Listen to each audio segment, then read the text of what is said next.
নতুন একটি ভিডিও নিয়ে হাজির হয়ে গেলাম। তবে মূল ভিডিওতে যাওয়ার আগে অবশ্যই চ্যানেলকে লাইক সাবস্ক্রাইব করবেন, এটা অনুরোধ। আজকে যে বিষয় নিয়ে আলোচনা করব, শুনলে আপনাদের গা একদম শিরশিরে উঠবে। আসলে এখনকার ছেলেমেয়েরা বিশেষ করে আপনার ক্লাস 6, 7 বা 8, 9-এর যে বাচ্চাগুলা, এদের এখন যে পরিস্থিতি, মানে খুবই ভয়ানক রূপ পরিস্থিতি, এটা ভাষায় আর কি প্রকাশ করার মতো না, এমন একটা পরিস্থিতি। আমার মেয়ে যে স্কুলে পড়ে, ওই স্কুলেরই স্টুডেন্টস সেই ছেলে। তো তার ছেলে আবার একই ক্লাসে পড়ে ওই মেয়ের সাথে।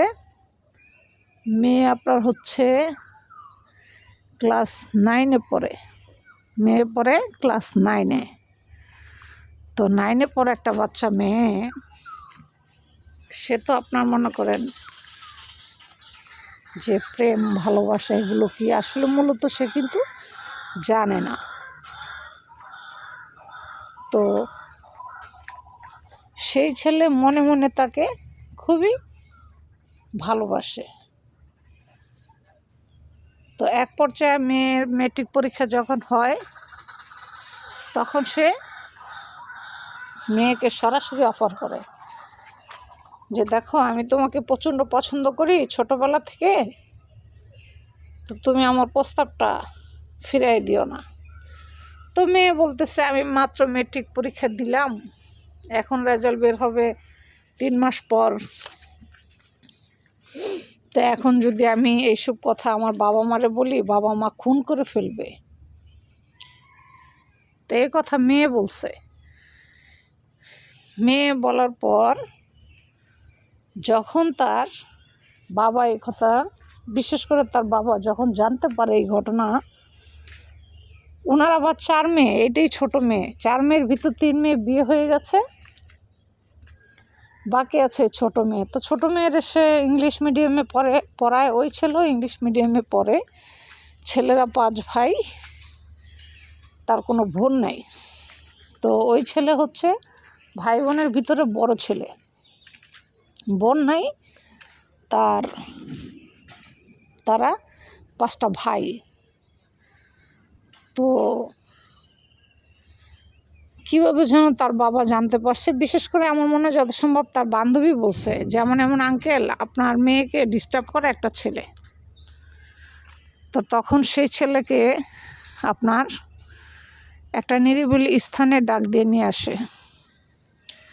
আনার পর ছেলেকে কোনো কথা না বলায়, মানে কোনো কথা সে মুখে বলে নাই, না বলে সরাসরি ছেলের যে পুরুষাঙ্গ, সে কাপড়ের উপর দিয়ে সেই মানে অ্যাসিড আপনার এত পরিমাণে ঢাইলা দিছে যে ছেলের যে পুরুষাঙ্গ আর পিছনের অংশ আর সামনের অংশ যা আছে সম্পূর্ণটা জ্বলে একবারে অঙ্গার হয়ে গেছে, একদম পায়ের পাতা পর্যন্ত। এই কাজটা করছে আপনার মেয়ের বাবা। মেয়ের বাবার কথা হইছে, তোর কত বড় সাহস, তুই আমার মেয়ের দিকে হাত বাড়াস, তুই যেন কোনো মেয়ের জীবন নষ্ট না করতে পারস। এরকম নাকি এই ছেলে আরও অনেক মেয়ের সাথেই নাকি প্রেম করতো। তো ওদের স্কুলের আবার সব বাচ্চারাই জানে যে এই ছেলে সব মেয়েদের সাথে এরকম করে। তো যার কারণে তার বাবা এইভাবে প্রতিশোধ নিছে। ছেলেকে যখন অ্যাসিড মারা হয়, অ্যাসিড মানে এত পরিমাণে মারছে, তার কোমর থেকে শুরু করে পায়ের পাতা পর্যন্ত সম্পূর্ণ জ্বলে যায়, কিন্তু তার মুখের কোনো ক্ষতি হয় না, কিন্তু ছেলে স্পটে মারা যায়। মারা যাওয়ার পরে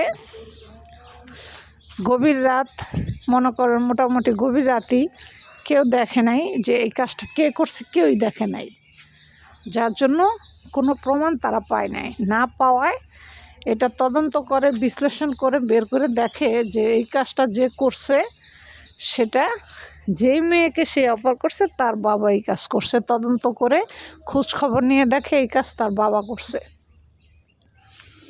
তখন তার বাবাকে পুলিশ এসে ধরে নিয়ে যায়। ধরে নিয়ে যাওয়ার পরে বলছে, আপনি এই বাচ্চা ছেলের সাথে এরকম জঘন্য কাজ আপনি কিভাবে করতে পারলেন? হ্যাঁ ঠিক আছে, সে আপনার মেয়েকে পছন্দ করছে বা আপনার মেয়ের সাথে প্রেম করছে, ঠিক আছে, এক স্কুলে পড়ে, বাচ্চা মানুষ, ভুল হয়ে গেছে, ভুল করতেই পারে। ছেলে তো এত ম্যাচিউর ছেলে ছিল না। আপনি তো একজন বুজুর্গ ব্যক্তি ছিলেন, বুদ্ধিমান ব্যক্তি ছিলেন, তা আপনি কিভাবে পারলেন এই কাজটা করতে? তখন ওই ব্যক্তি উত্তর দেয়, আমার মেয়ের জীবন নিয়ে ছিনিমিনি খেলবে, আমার মেয়েকে ইউজ করেছে, ছেড়ে দিব, এটা আমি কি বাবা হয়ে সহ্য করব? আপনার কি মনে হয়? তখন সে এই উত্তরটা দিছে। এই উত্তরটা দেওয়ার পর পুলিশেরা সেই উত্তরটা দেয়। দেওয়ার পর পুলিশ বলে, আপনি যতই বাহানা করেন না কেন, যতই কিছু করেন না কেন, আপনার যাবেন জীবন কারাদণ্ড, এমনকি আপনার ফাঁসি হতে পারে। কারণ আপনি একটা বাচ্চা ছেলের সাথে যে ভয়ঙ্কর ঘটনা ঘটাইছেন, এটা স্মরণীয় হয়ে থাকবে মানুষের জীবনে। এখনকার বাচ্চারা প্রেম করবে, ভালোবাসা করবে, এটা স্বাভাবিক। দুষ্টামি ফাজলামি করবে, এদের জীবন এভাবেই পার হবে, এটা স্বাভাবিক। আপনি জিনিসটা স্বাভাবিক না নিয়ে আপনি অস্বাভাবিকভাবে নিয়ে ছেলের লাইফ নষ্ট করে একবারে অ্যাসিড মেরে পোলা মাইরেই ফেলাইছেন। আপনি কি মানুষের কোনো কাতারে পড়েন? আপনি তো মানুষের কোনো কাতারেই পড়েন না। আপনি যদি মানুষ হইতেন, আপনার ভিতরে যদি কোনো মনুষ্যত্ব কাজ করতো, তাহলে এত বড় কাজ আপনি করতে পারতেন না। একটা বাচ্চা ছেলে, সেই ছেলেকে আপনি কোমর থেকে পায়ের পাতা পর্যন্ত একদম অ্যাসিড মেরে তারে পুড়ে ফেলাইছেন। এখন আপনার যাবজ্জীবন ফাঁসি হবে, সোজা কথা, ডাইরেক্ট ফাঁসি। আপনার কোনো অবস্থাতে আপনি ছাড় পাবেন না। তো আমি প্রত্যেকটা ছেলে মেয়েদেরকে বলি, আর প্রত্যেকটা বাবা মাকে বলি, দেখেন, ছেলে মেয়ে মেট্রিক পরীক্ষা দেওয়া পর্যন্ত বা ইন্টার গ্র্যাজুয়েশন করা পর্যন্ত আসলে এরা মূলত বাচ্চাই থাকে, তারা কিন্তু বড় হয় না। আমাদের বাবা মার উচিত বা আমাদের বাবা মার কর্তব্য থেকে, অবশ্যই কর্তব্য, এটা কর্তব্য থেকে না, এটা অবশ্যই কর্তব্য, সেটা হচ্ছে বাবা মা হিসাবে গ্র্যাজুয়েশন কমপ্লিট করা অবস্থা পর্যন্ত এদেরকে চোখে চোখে রাখা। এখনকার যুগে দেখা গেছে 6-এ ওঠার পরে আমরা কিন্তু বাচ্চার খেয়াল রাখি না। বাচ্চা সিগারেট খায়, গাঁজা খায়, বাবা খায়, বিভিন্ন আজে বাজে বাচ্চাদের সাথে চলে, তার লাইফ নষ্ট করে ফেলে। লাস্টে 8-9-এ উঠে বাস পড়াশোনা করা বন্ধ করে দেয়। তো আসলে এখন জেনারেশনের বাচ্চাগুলো এরকমই হচ্ছে। তাই আমি সবার কাছে একটা করজোড়ে অনুরোধ করতেছি, আপনারা বাচ্চাদেরকে এইভাবে ছেড়ে দিবেন না। এরা ছোট বাচ্চা, আসলে এরা মানে দিন দুনিয়া কিছুই বুঝে না, হাতে পায়ে বড় হয়ে যায়। এখন আমাদের বাবা মার কর্তব্য হচ্ছে ছেলে মেয়েদেরকে দেখে রাখা, তারা কোথায় যায়, কি করে না করে, সব ধরনের খোঁজখবর তাদের রাখা, এটা আমাদের কর্তব্য। কারণ 6-এ উঠছে তার মানে এই না ছেলে বড় হয়ে গেছে, মেট্রিক পরীক্ষা দিছে এই না যে ছেলে ম্যাচিউরড হয়ে গেছে। আসলে এগুলো সম্পূর্ণ ভুল ধারণা। একটা বাচ্চা ছেলে মেয়ে ম্যাচিউরড হতে হতে মিনিমাম গ্র্যাজুয়েশন কমপ্লিট হলে যদি একটু ম্যাচিউরড হয়, এছাড়া ম্যাচিউরড হওয়া সম্ভব না। কিন্তু আমরা বাবা মা এই যে বাচ্চাদেরকে ছেড়ে দিই, এটাই করি সবচেয়ে বড় ভুল, যে ভুলের মাসুল সারা জীবন দিতে হয়। তাই আমি সব বাবা মায়ের কাছে আমার অনুরোধ করজোর, বাচ্চা গ্র্যাজুয়েশন করা পর্যন্ত বাচ্চার হাত ছাড়বেন না, বাচ্চাকে চোখে চোখে রাখবেন, প্রয়োজনে গাঁট লাগাই দিবেন। আপনি অসুস্থ যাইতে পারেন না, ঠিক আছে, প্রয়োজনে গাঁট লাগাই দিবেন। ছেলে কি করে, মেয়ে কি করে, কখন কোথায় যাচ্ছে, কি করতেছে, কোন বন্ধুদের সাথে চলে, এটা আসলে বাবা মার কর্তব্য। ঠিক আছে, এটা হচ্ছে বাবা মার কর্তব্য। বাবা মা যদি এই কর্তব্য